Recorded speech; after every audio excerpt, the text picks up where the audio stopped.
Assalamualaikum warahmatullahi wabarakatuh. Berjumpa lagi dengan saya, Nurul Ikomah, di channel YouTube saya. Kali ini nanti saya akan membahas tentang mengenal kurikulum merdeka. Apa sih kurikulum merdeka itu? Nanti akan saya bahas satu persatu. Apa sih kurikulum merdeka itu?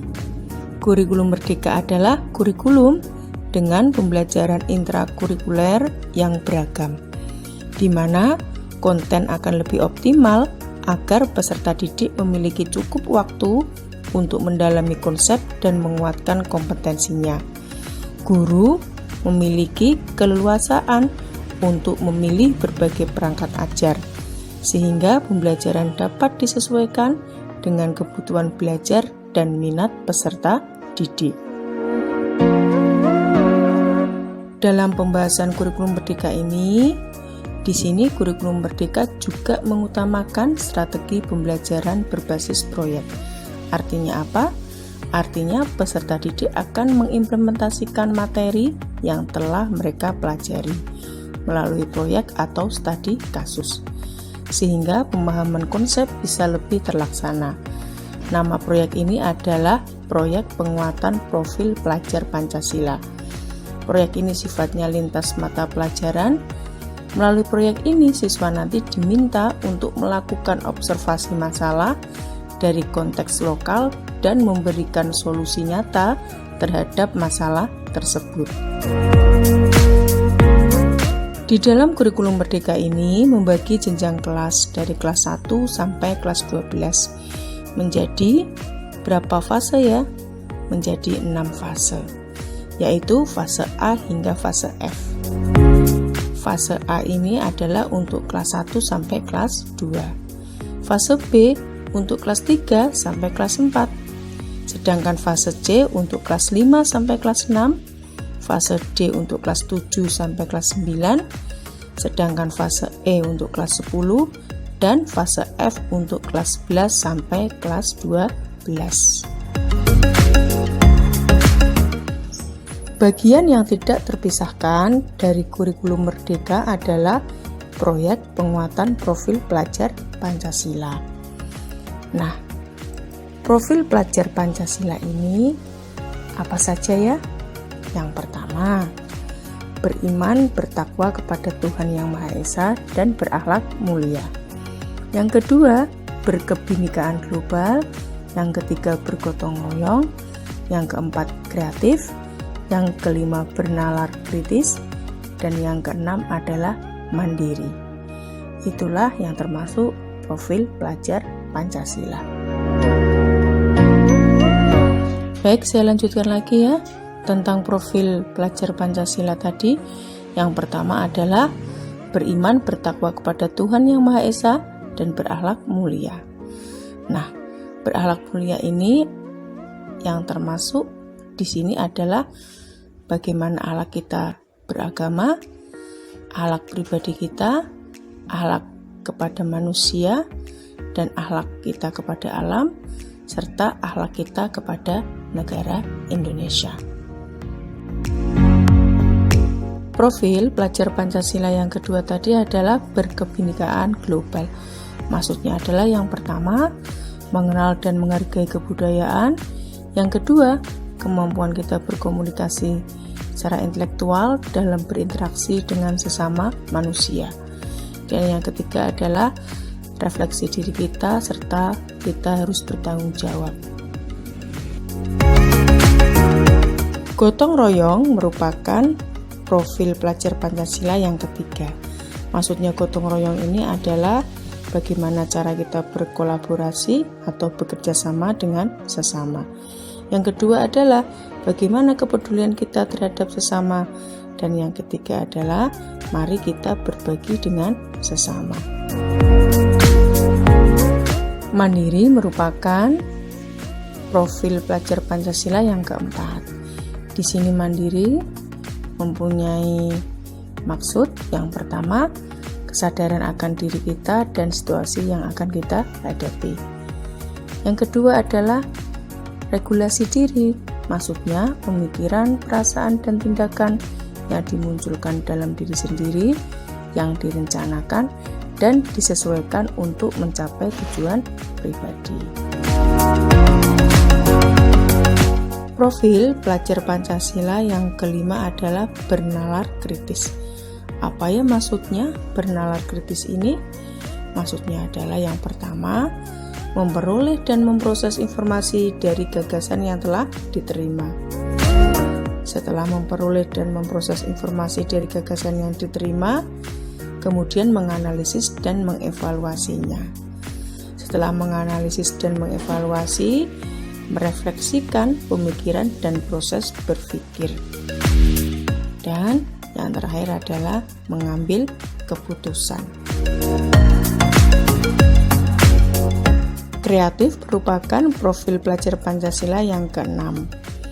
Maksudnya kreatif ini adalah satu, menghasilkan gagasan yang original atau asli. Yang kedua, menghasilkan karya dan tindakan yang original juga atau asli juga. Sekarang saya lanjutkan lagi tentang bagaimana karakteristik utama dari kurikulum Merdeka itu.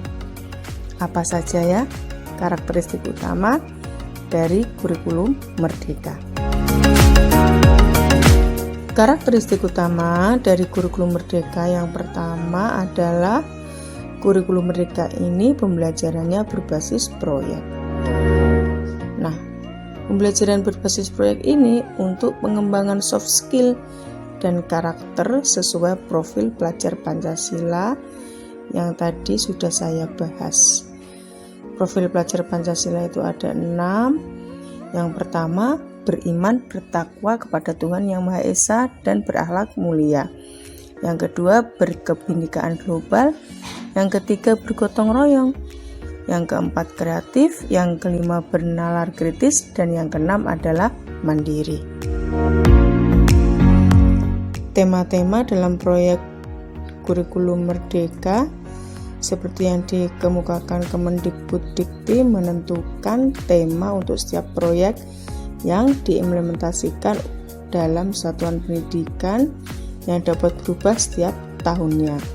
Untuk tahun ajaran 2021-2022 ada 7 tema yang dikembangkan berdasarkan isu prioritas yang dinyatakan dalam Peta Jalan Pendidikan Nasional 2020 sampai 2035, Sustainable Development Goal, dan dokumen lain yang relevan. 7 tema tersebut adalah yang pertama, gaya hidup berkelanjutan. Yang kedua, kearifan lokal. Yang ketiga, Bhinneka Tunggal Ika. Yang keempat, bangunlah jiwa dan raga. Yang kelima, suara demokrasi. Yang keenam, berrekayasa dan berteknologi untuk membangun NKRI. Dan yang ketujuh adalah kewirausahaan. Karakteristik utama dalam kurikulum Merdeka yang kedua, kurikulum Merdeka berfokus pada materi esensial. Nah, berfokus pada materi esensial ini maksudnya nanti ada waktu yang cukup untuk pembelajaran yang lebih dekat dengan kehidupan siswa secara kontekstual, membuka lebih banyak ruang untuk berdiskusi, dialogis, dan mengasah ketajaman bernalar, serta membangun kreativitas peserta didik. Karakteristik utama dalam kurikulum Merdeka yang ketiga adalah fleksibilitas bagi guru. Maksudnya ini bagi guru-guru untuk melakukan pembelajaran terdiferensiasi ini sesuai dengan kemampuan peserta didik dan melakukan penyesuaian dengan konteks dan muatan lokal. Pembahasan yang tidak kalah penting dalam kurikulum Merdeka adalah capaian pembelajaran kurikulum Merdeka.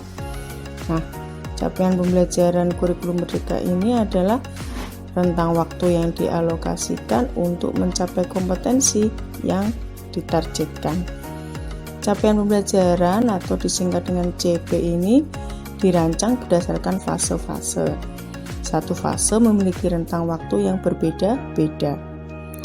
Capaian pembelajaran digunakan dalam satuan pendidikan sebagai penyelenggara kurikulum merdeka tersebut sebagai acuan untuk menentukan tingkat, kerangka, dan standar kualifikasi terhadap penilaian. Intinya nanti CP atau capaian pembelajaran ini bisa diartikan sebagai kompetensi pembelajaran minimal yang harus dicapai peserta didik di setiap mata pelajaran. Nah, kompetensi atau isi capaian pembelajaran ini terdiri dari rasional mata pelajaran, tujuan, karakteristik yang didasarkan oleh elemen pembelajaran atau bab atau materi sesuai fase atau tingkatan kelas. Tadi saya sudah membahas tentang mengenal kurikulum merdeka. Semoga yang saya bahas tadi bermanfaat bagi kita semuanya dan terima kasih.